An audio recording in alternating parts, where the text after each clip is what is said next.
que estén muy emocionados de todo este contenido que se les está entregando. Yo soy una persona que interactúa mucho con los participantes en el chat, entonces espero poder contar con ustedes. Hola Daniela. Y pues espero poder tener como esta interacción por medio del chat. Así que los invito a verlos presentes, entonces si me pueden em, saludar y demás y ver que están aquí, pues así yo no me siento tan solita desde mi casa aquí en Bogotá, Colombia. Buenos días a todos. Bueno, queridos, entonces vamos a arrancar y hoy vengo con un contenido que me parece súper interesante, que me hace muy feliz y es el Future Service Design. Ustedes dirán, ¿qué es esto? ¿No? Es una nueva corriente, se inventó un concepto esta señora y que nos está hablando. Entonces hoy les voy a aclarar de qué se trata y les voy a dar herramientas para que lo puedan usar también. Y voy a cerrar también con un ejemplo para que lo puedan usar en su cotidianidad. Entonces, arranquemos. Como les contaron, yo soy la fundadora de Aptica. Aptica es una consultora de diseño de servicios. Nacimos con este foco de ayudarle a las empresas a entender la experiencia que le ofrecen a sus clientes de principio a fin. Y en ese camino, pues hemos descubierto que hay muchas oportunidades para transformar la historia de los usuarios. Pues soy la fundadora y la líder de un equipo de ya hoy 61 personas, lo cual me genera un sentido de responsabilidad muy grande, pero pues al mismo tiempo me motiva un montón y este equipo es el que me hace literalmente pararme todos los días de la cama. Hoy no puedo ignorar algo que está también pasando en mi país y quisiera pues decirlo y es, estamos en un momento en el cual las personas están un poco inconformes con lo que está ocurriendo en nuestro gobierno y es mi generación y la generación también un poco más joven la que se está parando y está diciendo que las cosas no están tan bien y creo que el diseño también es una herramienta que está empezando a cubrir un rol muy importante y siento que los gobernantes deberían empezar a usar el diseño como herramienta de transformación. Pero bueno, habiendo dicho esto, arranquemos con nuestro contenido. Entonces, para poder hablarles de diseño de futuros, me toca primero hablarles de diseño de servicios. Entonces, ¿qué es el diseño de servicios? En Aptica vemos los servicios como historias que pasan en el tiempo. Entonces, cada vez que ustedes van a un banco, van a un hospital, van al cine, están a punto de vivir una historia que pasa en el tiempo. Y esa historia es diseñable.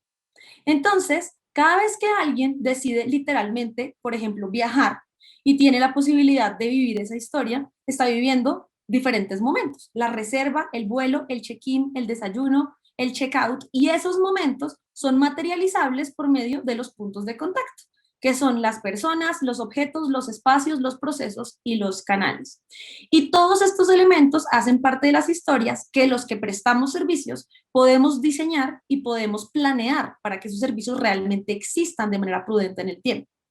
Y nuestro trabajo como diseñadores de servicios es entender esas necesidades y motivaciones de los usuarios para al final poder diseñar esa historia que pasa en el tiempo.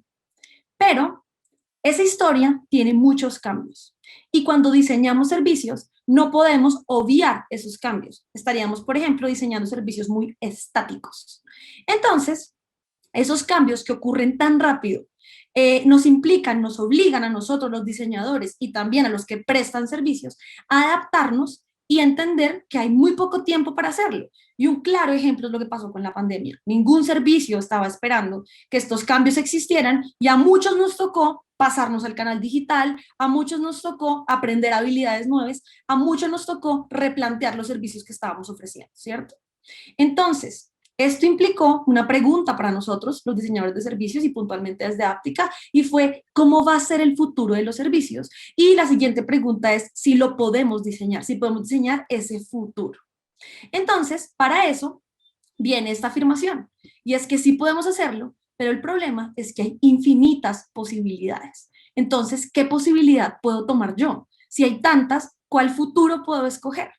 Entonces, para eso es que existe esta metodología que se llama diseño de futuros. Y hoy les voy a hablar sobre ella, les voy a hablar qué no es, les voy a contar qué mecanismos, qué herramientas hacen parte de esto, y a partir de esto voy a presentarles un caso chiquito para que ustedes mismos hagan un análisis. ¿Listo? Entonces, es un poco como la narrativa que hace parte del ejercicio. Entonces, ¿qué es lo que busca esta metodología? Inicialmente, reducir la incertidumbre, porque en este momento ninguno tiene una bola de cristal que nos diga cuál va a ser el futuro del mañana, pero sí podemos, si leemos ciertos comportamientos de la actualidad, anticiparnos y prepararnos. Y eso es lo que busca la metodología. Entonces, muy importante. Nosotros con diseño de futuros no predecimos, acá ninguno va a ser pitoniza, acá ninguno va a sacar a leer las cartas, pues va a ser el oráculo del diseño de servicios, no, pero lo que sí hacemos es que proyectamos, podemos proyectar unos comportamientos de determinadas industrias y determinados servicios para saber que hacia allá va ese comportamiento de la industria o del usuario, ¿listo? Otra cosa, no imaginamos, no es que nos sentemos, yo me imagino que esto va a ser por acá, no, no, no, ¿qué es lo que hacemos? Lo que hacemos es cerrar brechas. Es decir, usando una información, decir, esto sí que no va a pasar, esto tampoco va a pasar, esto no va a seguir pasando. Entonces, como descarto posibilidades, otras se vuelven más factibles. ¿Qué más? No hacemos diseño ficcional. No es como que diseñemos cosas que podrían ocurrir, sino que realmente lo que hacemos es diseño de futuros. Entonces, vamos a ver qué significa esto. Lo primero es que partimos de unas señales de cambio. ¿Qué quiere decir esto? Pues que hay unas evidencias que tenemos a nuestro alrededor que no podemos ignorar. ¿Cómo se comporta el vecino? ¿Cómo se comporta mi usuario? ¿Cómo se comporta el competidor? Y a partir de eso, yo empiezo a ver que hay unos referentes en mi contexto de mi propio servicio, del servicio del competidor, del usuario que hace parte de mi comunidad o del usuario que aún yo no tengo, pero que quisiera tener.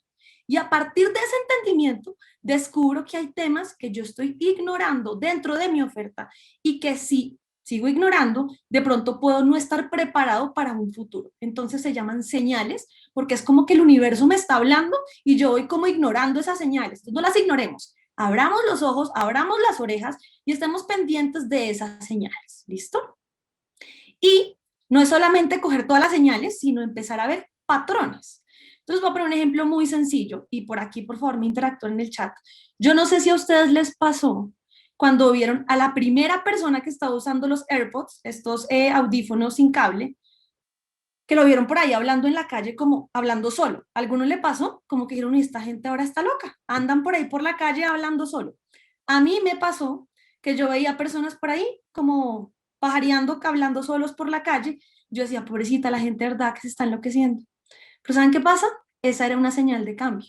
El mundo wireless, el mundo sin cables. Era un hecho que eso estaba pasando, pero lo estábamos ignorando. Yo no sé si a alguno le pasó, si quiere repórtese y me va contando qué está pasando. Entonces, pues eso me pareció interesante. Listo, por ahí Heidi se reporta y me dice, sí me pasó, ¿bien? Y a veces pensamos que a nosotros nos hablaban, dice Susana, ¿no? Como, sí, cuéntame, no estoy hablando con usted, señora Susana. Ah, bueno, no, entonces uno dice, uy, ahora la gente con quién estará hablando ese señor. Entonces son comportamientos de las personas. Y al mismo tiempo empezamos a ver que muchas cosas empezaron a conectar solas, ¿no? Entonces uno llegaba a un lugar y el celular de uno empezaba, quiere conectarse con el wifi de todos los dispositivos y uno es como, qué le pasa a mi celular? ¿A alguno le pasó? Que uno decía, yo no quiero conectarme con nada, deje a mi celular en paz. ¿A alguno le pasó eso? Pues queridos, son señales. Señales de cómo las personas están usando productos, mi celular se está empezando a conectar con el mundo y pues está ocurriendo, hay un patrón y es que empieza a haber comunicación diferente, por ejemplo, patrones de personas usando productos, productos conectándose con otros productos. Y esto es un patrón. ¿Qué podríamos haber hecho nosotros? Ignorarlo, que fue lo que muchos hicimos. Yo soy la primera que les confieso. Ignoré a ese señor hablando solo. O cuestionarlo y decir, ¿qué es eso? Y después mi celular conectándose con todo. ¿Qué es eso? Y cuando yo me pregunto y me cuestiono, empiezo a ver que están pasando cosas y eso se convierte en un patrón. Entonces, hasta aquí es claro, están las señales, veo que esas dos cosas pueden estar juntas y esas dos cosas juntas son un patrón. Por favor, respóndame en el chat si hasta aquí estoy siendo clara y si tiene sentido. Si me dice una persona que sí, puedo continuar y siento que no estoy hablando sola y que tengo una audiencia, así sea una Heidi y una Susana. Muy bien, gracias Fernando Llera. Entonces, continuemos.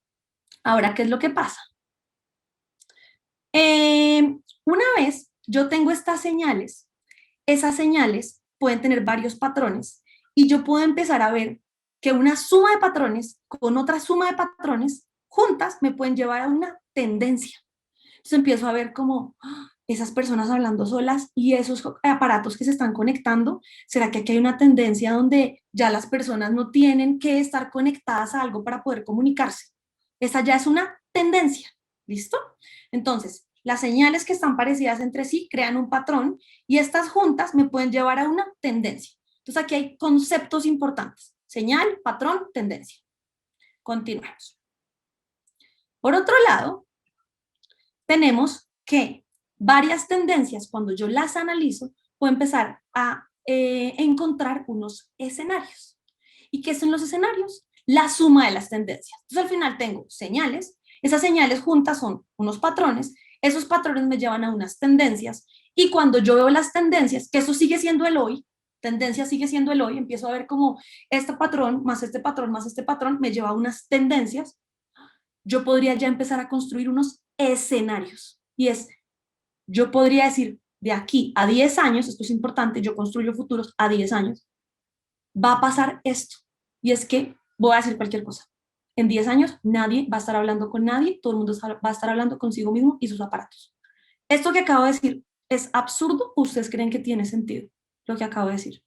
¿Creen que vamos a existir en un mundo donde nadie hable con nadie y solo va a estar hablando consigo mismo? ¿Qué tan demente es? ¿O tiene algo de sentido y podría pasar? Ese es un escenario. Alguien dice absurdo y otra persona dice tiene sentido. Bueno, entonces los que me dicen absurdo y tiene sentido, tranquilo, porque los escenarios simplemente son planteamientos. Y entonces cuando yo los planteo, yo simplemente puedo pensar que hay escenarios que son factibles, que son posibles, y yo simplemente tengo que plantearlos. Lo que yo les recomiendo es que no los dejen de plantear, porque ¿saben qué pasa, mis queridos? Que estamos viviendo la vida en piloto automático. Vamos por ahí, no vemos las señales, no vemos los patrones, no vemos las tendencias y por consiguiente no construimos los escenarios. Ahora, no se me asusten, ¿no? Angélica nos está diciendo que vamos a vivir en un mundo sin contacto humano. No, lo que les estoy diciendo es que si yo analizo las señales, veo los patrones, construyo las tendencias, me puedo sentar y hacer un análisis de posibles escenarios. Y eso es igual a información. Y la información es igual a ¿quién me responde? La información es igual a ¿qué? ¿Ustedes qué creen? ¿Quién me responde? Poder. Gracias, Susana. Y el poder me permite tomar decisiones. Y cuando yo trabajo en diseño de servicios o en cualquier industria, yo necesito poder tomar decisiones. Entonces, de eso se trata el diseño de futuros. Entonces, al final, me facilita el proceso de decisión. ¿Para qué? Para diseñar futuros preferibles. Entonces, voy a traerles un ejemplo que es un clásico. Ustedes dirán, no, pero esta señora nos va a traer el ejemplo más clásico, pero es que quiero que nos vayamos al pasado, para que miren cómo Blockbuster no usó diseño de futuros. Entonces, vamos a hacer el análisis de este pequeño caso. Entonces, no sé si ustedes, cuando eran jóvenes y bellos, usaron alguna vez Blockbuster. Yo sí. Era un privilegio usar Blockbuster, yo me acuerdo, no era algo que uno siempre pudiera hacer.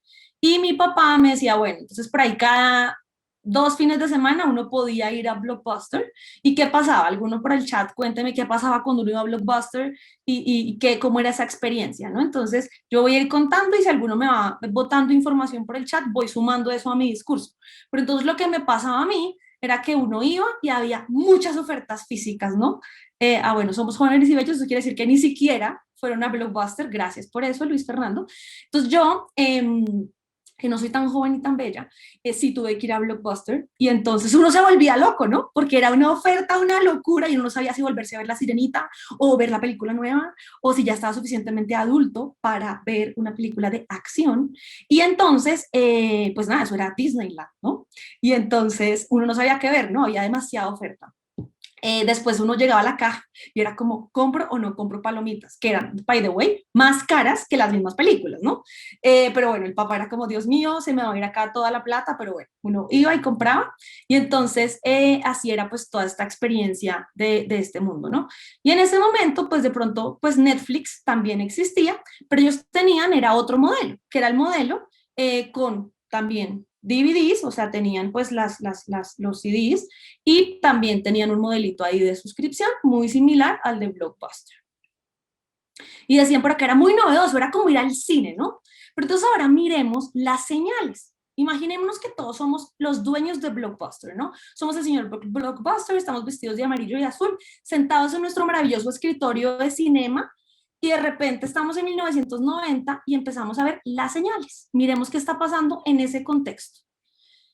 Recolección y análisis de datos de usuario. En ese momento, en 1990, se empezó a hacer en las compañías, que uno podía recolectar datos de los usuarios. Y entonces ellos podrían hacerlo. ¿Ustedes creen que ellos tenían información de nosotros? Por ejemplo, ¿qué película siempre eh, reservaba Angélica? Obvio, ellos sabían, pero ¿será que usaban esos datos para algo? No estaban haciendo mucho con esa información. ¿Qué pasó en 1998? Se crean los servicios de video on demand. Entonces la gente ya podía decir, uy, quiero este, quiero este, quiero este, y empezaron a salir unos patrones sobre el manejo de los datos y cómo las personas piden ciertas cosas y yo puedo usar esa información como proveedor de servicio a mi favor. Ahí hay un patrón. ¿Qué otra señal de cambio?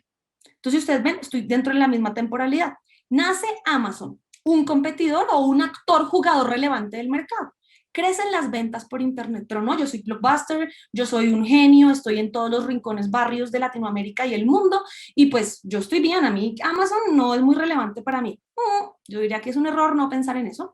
Y además hubo una retransmisión por internet de algo en 1995. Y yo muy cómodo en mi escritorio de Blockbuster, pues no le pongo mucha atención a ese tema. Pero ¿saben qué? Son señales. Y les digo todo esto porque uno no puede ignorar lo que está pasando en el contexto. Así no sea literalmente mi competidor directo, es un actor del mercado y yo debería tenerlo presente. ¿Listo? Entonces, todo esto, lo que les estoy contando, es porque eso le pasó a ese señor Blockbuster. Él estaba sentado muy cómodo viendo cómo todos los niños se atosigaban en sus establecimientos, yendo a alquilar sus películas y volverse loco, porque era todo lo que ustedes me estaban contando, pero ellos estaban ignorando, Blockbuster estaba ignorando esos otros cambios del contexto y del ecosistema. Esos patrones juntos me podían crear unas tendencias, que era servicios más personalizados y consumo multimedia por internet. Pero como este señor no estaba haciendo un análisis del futuro, él simplemente estaba sentado viendo cómo sus tiendas estaban funcionando bien y la gente estaba comprando. Hasta aquí, ¿es claro el análisis de señales y tendencia? Supongo que sí, muy bien. Gracias, Alejandro. Muy bien. Entonces, ¿qué pasó? Pues que apareció la vida de la convivencia digital. Y entonces, si analizamos hoy, algo más cercano, 2007, ¿qué fue lo que pasó? Pues que se redujeron los costos, hubo cierre de puntos y empezó el alquiler de videojuegos de forma física. Y mientras tanto, ¿qué pasó con Netflix? Crea su servicio on demand en USA, o sea, ellos sí empezaron a ver que este tema que estaba pasando era relevante y no lo podían ignorar. Por otro lado, Blockbuster, que es todo lo que ocurre en el lado verde fosforescente, verde oscuro, se declaró en bancarrota en el 2010. Y por otro lado, Netflix, que sí estaba pendiente de lo que estaba pasando en el contexto, dijo, venga, el servicio de streaming yo lo voy a usar y voy a empezar a tener en cuenta los servicios por dispositivo y además voy a empezar a crear mi propio contenido. Entonces, esa es la diferencia de cómo dos compañías que coexistieron en el mismo momento sí le pusieron atención a los movimientos del mercado y vieron el futuro. Una lo hizo, la otra no lo hizo. Entonces, esto no se los digo para cuál quieren ser, Blockbuster o Netflix. No, no es eso. Es más de, ¿queremos pararle bolas a las señales del contexto o no? ¿Y qué decisión hubieran tomado ustedes? Claro, yo ya les mostré toda la evidencia. Entonces, la respuesta es sencilla y es, tenemos que pararle bolas, o es una expresión colombiana, perdón, tenemos que ponerle atención a las señales del contexto, ver qué patrones hay, ver qué tendencias hay y identificar escenarios. Y el escenario es que hoy en día el cine está en la casa de todo humano. Ese era el escenario. Y uno debería poder sentarse e imaginarse escenarios. Yo los invito a que construyan esos escenarios. Pero para poder llegar a la construcción de los escenarios, tenemos que pararle bolas, poner atención, perdón por mi expresión colombiana, poner atención a las señales del contexto, a lo que está pasando con los grandes competidores. Estas figuras tipo Tesla, Amazon y demás son relevantes, no solamente porque están jalando el mercado, sino porque están llevando la parada desde un punto de vista tecnológico y de comportamiento en el mercado, que eventualmente podrían ser relevantes para mi negocio. Muy bien, compañeros. Entonces, habiendo dicho todo esto, recordemos que tenemos señales de cambio, patrones, tendencias y escenarios. Y que frente a todo esto deberíamos tomar decisiones a partir de esto. Ahora les quiero contar un poquito sobre señales de cambio que están ocurriendo hoy. ¿Listo? ¿Para qué? Para que ustedes desde sus servicios, el rol en el que están, supongo que aquí hay personas que son expertas en experiencia de cliente, de servicio, que tienen sus propios negocios, que trabajan en el mercadeo, en todo lo que están. Quiero que oigan estas señales de cambio y vayan pensando, maquinando, hombre, esa señal de cambio con qué se puede agrupar, qué patrón, y yo les voy a ir dando como tipsitos, ¿listo? Entonces vamos. La primera señal de cambio es esto, y es asesoría virtual de Kiehl's. Kiehl's es una empresa de belleza que une temas como científicos al tiempo. Pónganle que no es la típica empresa de belleza tipo Max Factor, sino que está muy vinculado a temas como, health, como de belleza y salud unidos, pero ellos ya montaron unas plataformas virtuales donde uno se sienta y más o menos te ven la cara, te revisan los poros por la página y a partir de eso científicamente te diseñan el producto que tú necesitas y te lo envían a tu casa. Así es como se están diseñando los productos hoy en día. Es una señal de cambio, que es una empresa que está diseñando un producto bajo esas características en un canal virtual. ¿Listo? Está pasando porque hoy en día se está ofreciendo así. No es el futuro, es el hoy. Está pasando así. ¿Listo? Muy bien.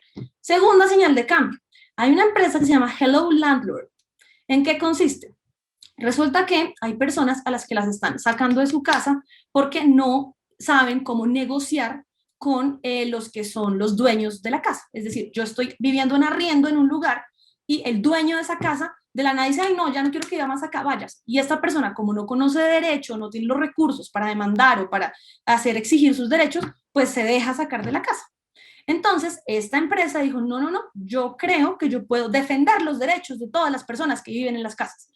Entonces, crearon una plataforma donde las personas ponen su caso y dicen, vivo hace tanto tiempo acá, mi contrato dice esto, y el otro le dice, claro que sí, aquí le mando una carta para que usted se pueda quejar con el dueño de la vivienda donde usted vive.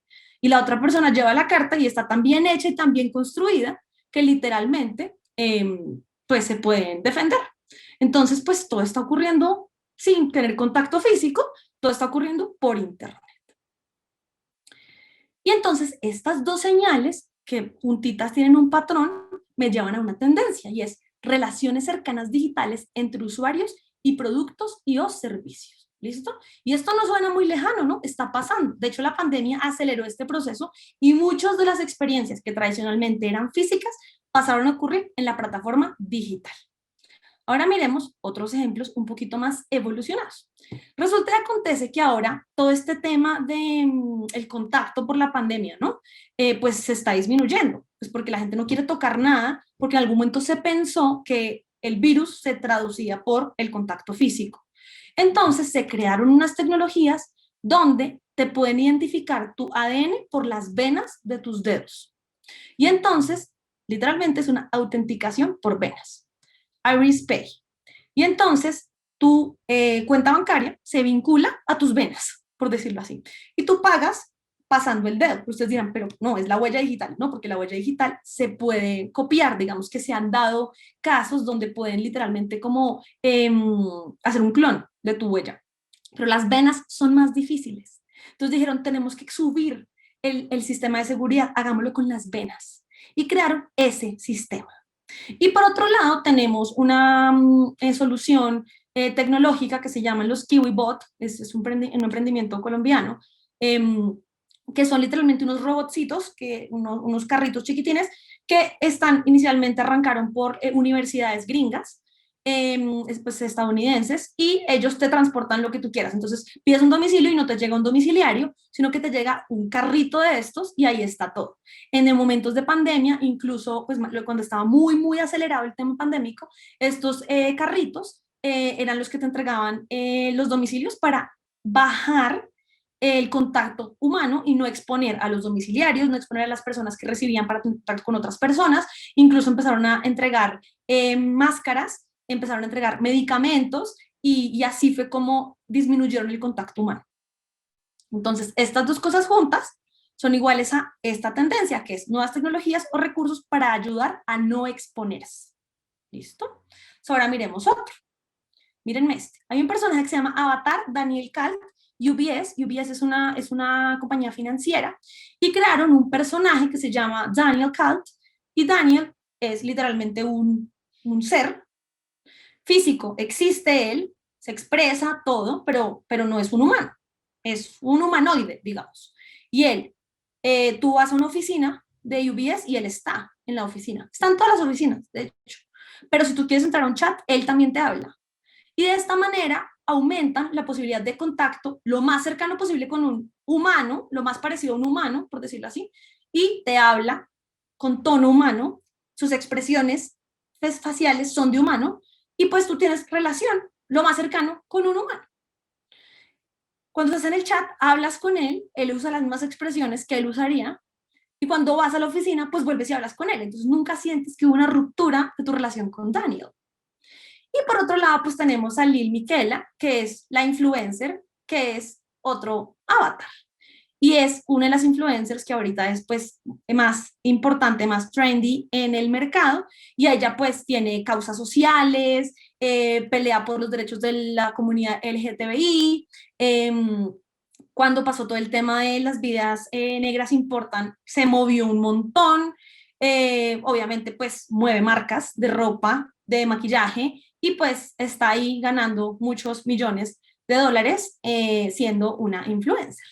Pero no es un humano, es un avatar. Entonces nos aparece una tercera tendencia que es fuerza laboral inclinada a lo digital. Entonces hay seres no humanos cumpliendo roles humanos. Y para terminar, tenemos la fuerza laboral japonesa, y hay países donde las personas no se están reproduciendo a la misma velocidad que lo hacían antes, entonces las personas están siendo empleadas aún así sean mayores, porque las plazas laborales no pueden ser suplidas por la gente joven, porque no hay suficiente gente joven para poder suplir estas plazas. Y por otro lado, tenemos Wise, que es una plataforma que está enfocada en emprendimiento para gente adulta, adulta ya mayor. Entonces es un programa para seniors donde está entendiéndose cómo trabajan ellos, cómo piensan ellos, qué necesitan ellos, y solo está pensando cómo un senior necesita emprender. Entonces, viendo estas dos juntitas, tenemos esta tendencia que es la redefinición de la vejez. Y es, ¿qué es vejez? ¿Es un tema de edad? ¿Es un tema de productividad? ¿Qué es? Entonces tenemos, y yo puse acá temas al azar y demás, pues muy afín a proyectos con los que he trabajado, y quería construir para ustedes un escenario. ¿Y qué es un escenario? Es el planteamiento de un universo, de cómo podría llegar a pasar la vida de alguien o una situación puntual, y aquí lo diseñé para el 2045. En este caso les voy a mostrar una herramienta que es típica del mundo de diseño de futuros, que es un prototipo diegético. ¿Qué es un prototipo diegético? Es poder ayudarles a ustedes a digerir este mundo del futuro. Entonces voy a presentarles el mundo del cumpleaños de Ana en el 2045. ¿Están listos? ¿Están acá conmigo o no? ¿Sí o no? Porque si no, no les muestro el escenario. Listo, muy bien. Estamos conectados, está chévere, está todo en orden, ¿sí? Listo, aquí estoy, muy bien, entonces nos fuimos. El cumpleaños de Ana. Aquel jueves era como cualquier otro para Ana. Se levantó a las 6 de la mañana con el sonido de su radio reloj holográfico, se dirigió a la sala para servirle comida a sus gatos y después se bañó rápidamente. Al salir le preguntó a Cortana, la inteligencia artificial que estaba integrada a la computadora de su apartamento, sobre el clima. Hoy habrá un día soleado con posible pronóstico de lluvia en la tarde, le respondió la inteligencia. Por lo cual, Ana se puso su vestido largo que había confeccionado ella misma, con botas impermeables hechas de un material natural reutilizable. Se preparó de desayuno una taza con granola artesanal, arándanos cultivados orgánicamente y yogur natural proveniente de una finca productora en contra del sufrimiento de los animales. Para Ana, ninguna de estas acciones eran automáticas. Todas las decisiones que había tomado en su vida estaban orientadas a ser lo más saludable, sostenible y moralmente correctas posibles. Ella era una millennial, una generación que siempre se preocupó por consumir marcas, servicios y productos que tenían una orientación hacia un bien mayor. Una generación que cambió las dinámicas del mercado, logrando que conceptos como la posesión de objetos, el valor cuantitativo de las cosas, las preocupaciones de estatus social, todo cambiara por completo. La generación de Ana había logrado que las marcas y empresas dieran más importancia a las propuestas de valor que trascendían lo económico. a los negocios que buscaban favorecer a la sociedad más que a su bolsillo, y a los servicios que maximizaban la experiencia del usuario por encima de todo. Cuando ya iba de salida de su hogar, Cortana hizo sonar por los altavoces una melodía mexicana alegre, mientras le decía, "Feliz cumpleaños, Ana", y una torta de zanahoria saludable, especialmente cocinada para ella a partir de los datos que tenían registrados sobre su dieta, sus necesidades nutricionales y de su repostería favorita, eran servidas en su mesa de forma automática. Ana no tenía presente que aquel jueves era el día de su cumpleaños número 65, ya que esta había dejado de ser una cifra relevante desde hacía varias décadas para la sociedad. Tener esta edad ya no significaba ser viejo, ni que dejaría de trabajar o se convertiría en abuela. Como máximo significaba que le faltaba cada vez menos para poder dedicar más tiempo a sus gustos personales y sus hobbies. Gracias, Cortana. Por favor, guarda la torta en el refrigerador para que el gato no se la coma, dijo Ana mientras terminaba de alistar su mochila y de revisar su tablet para ver su agenda del día. Sin embargo, este curioso evento al menos le recordó a Ana que esa misma tarde tendría que hacer una videollamada con su fondo de inversiones futuro. Aún debía aclarar bien cómo iban sus semanas de pago. El resto del día, Ana transcurrió su cotidianidad de forma acostumbrada. Se desplazó hacia su lugar de trabajo mediante el CIMAL, o Sistema de Movilización Automática de Latinoamérica, una red de carros para 4 personas que transitaban por rieles eléctricos elevados que había sido implementado en todo el continente desde hacía casi 30 años. Exitoso por lo innovador que era para la época, el poco contacto social que éste permitía y el pago automatizado que éste incluía. Al llegar a su estación, se bajó y compró un té chai en un negocio pequeño que había enfrente de la estación. Allí vendían bebidas calientes en envases reciclables y sin lácteos de origen animal. Los pagos de estos dos servicios los hizo solo colocando su huella digital en un lector láser que no requería contacto, método que su lugar de trabajo también utilizaba para permitir el ingreso al edificio y desbloquear su computador. Ana llevaba trabajando en el mismo sitio desde hacía 20 años y casi todos los días eran similares. Contactaba clientes, investigaba tendencias, hablaba con potenciales proveedores, coordinaba envíos y actualizaba las bases de datos. Trabajar para una de las empresas textiles más grandes de este hemisferio significaba mucho trabajo de escritorio, pero también un salario importante y beneficios aún mejores. Pero su verdadera pasión no estaba en la gestión administrativa de alta costura, sino en la horticultura artesanal. Ana llevaba trabajando un poco más de 40 años en distintos sitios, siempre buscando algo que le moviera el piso, que le hiciera emocionarse de tan solo pensar en qué haría cada día. Pero se dio cuenta muy tarde que no todos los trabajos soñados eran lo suficientemente rentables como para vivir de ellos. Por eso, Ana agradeció mucho cuando a mediados del año 2030 la definición de las pensiones de la vejez y la jubilación empezaron a cambiar. Desde entonces, las personas fueron consideradas como viejas desde los 70 años en adelante. Y jubilarse dejó de ser un sinónimo de no trabajar un día más y se convirtió en una nueva etapa de vida, donde las personas como ella podían hacer realidad sus mayores sueños. Esta era la verdadera meta que hacía que Ana siguiera trabajando todos los días. Sin embargo, Ana aún sentía ese sueño muy lejano. Las reformas pensionales de esa misma época también cambiaron, hicieron muchas implicaciones para personas que estaban en plena edad de cotización. Y el mayor problema de Ana había sido justamente su primer empleo.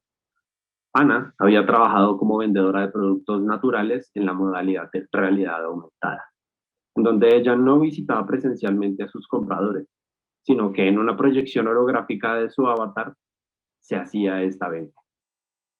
Fue un negocio muy innovador para la época, pero también lo fue para la legislación del momento, por lo cual sus aportes a pensión de esos años no fueron registrados, ni tampoco transferidos cuando se hizo el cambio al nuevo sistema de ahorro futuro, y por eso necesitaba llamar a su asesor. En un pequeño espacio del almuerzo de su día, Ana buscó una sala de conferencias desocupada e ingresó a la app de la empresa de ahorro futuro. para solicitar una videollamada con su asesor. En segundos, recibió una videollamada a su tablet móvil, la cual conectó al proyector holográfico de la sala para poder tener mayor definición. Hola Ana, buenas tardes. Mi nombre es Ricardo y te atenderé el día de hoy. Ana siempre había detestado hacer este tipo de llamadas. Sentía que aunque con los años los operadores se sentían más cercanos a ella y se habían eliminado las máquinas contestadoras, la charla superficial que hacían al comienzo era muy cómoda y no avanzaba la conversación a su verdadera preocupación.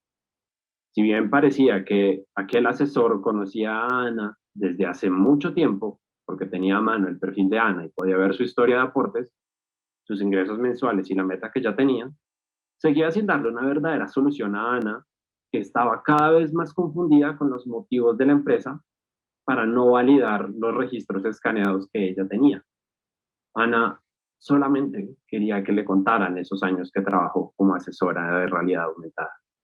Después de 15 minutos, en un vaivén de preguntas y respuestas cortas, Ana entendió que, por más que llamara e intentara buscar acomodar sus fechas de jubilación o hablara con diferentes asesores para explicar su caso, el sistema sencillamente tenía un vacío legal y por eso no era tan fácil solucionar su problema. Ay, supongo que tampoco es culpa de ellos. Igual que yo, también deben estar buscando tener ingresos para cumplir con sus años y con sus sueños, dijo Ana mientras salía de la sala de juntas para darse consuelo a sí misma. Ana volvió esa tarde a su apartamento a altas horas. Sus compañeros de trabajo la habían invitado a un bar de jugos saludables experimentales que estaba al otro lado de la ciudad, y luego la habían acercado a su casa en un carro particular, por lo que se enfrentaron a varios microtrancones y vías cerradas, como seguía siendo usual. Al llegar a casa, Ana encontró en su buzón de domicilios una luz que parpadeaba, indicando que había recibido un paquete. Acercó su ojo al lector de retina para verificar qué era y retiró una caja mediana con una tarjeta que decía "De mí para mí, siempre con amor". Era su envío anual de tés y aromáticas importadas que había comprado cuando tenía 30 años y aún disfrutaba de las cosas que vendían en el exterior.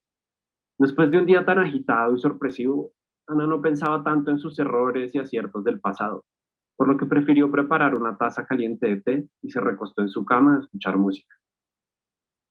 Ojalá hubiera hecho caso a mi papá cuando me dijo que empezara trabajando con él, dijo mirando por la ventana hacia una ciudad ahora borrosa por la lluvia.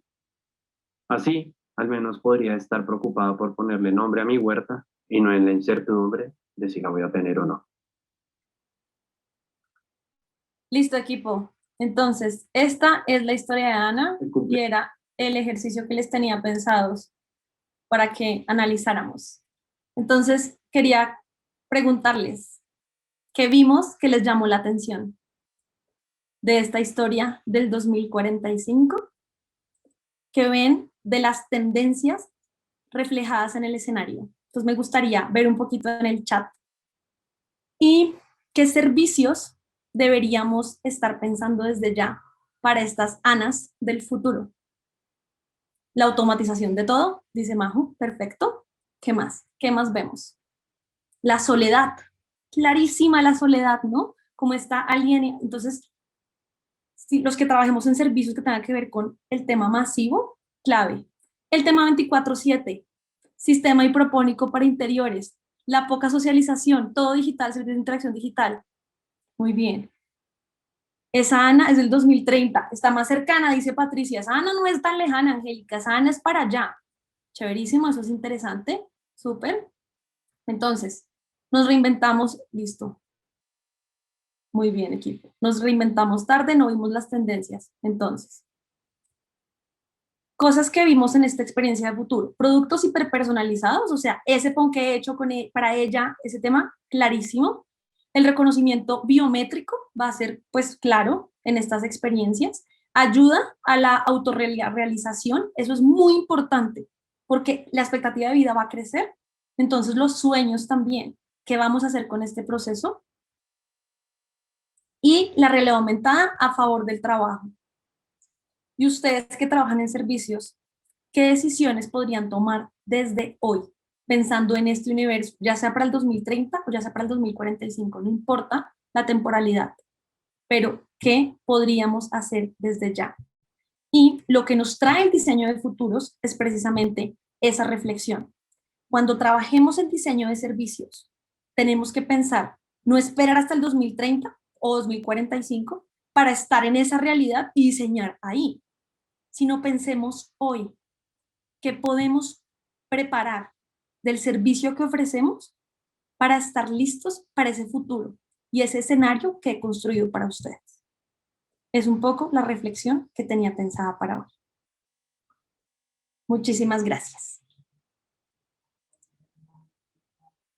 Entonces no olviden que podemos crear relaciones cercanas digitales entre usuarias y productos y servicios, que hay nuevas tecnologías y recursos para ayudar a no exponerse,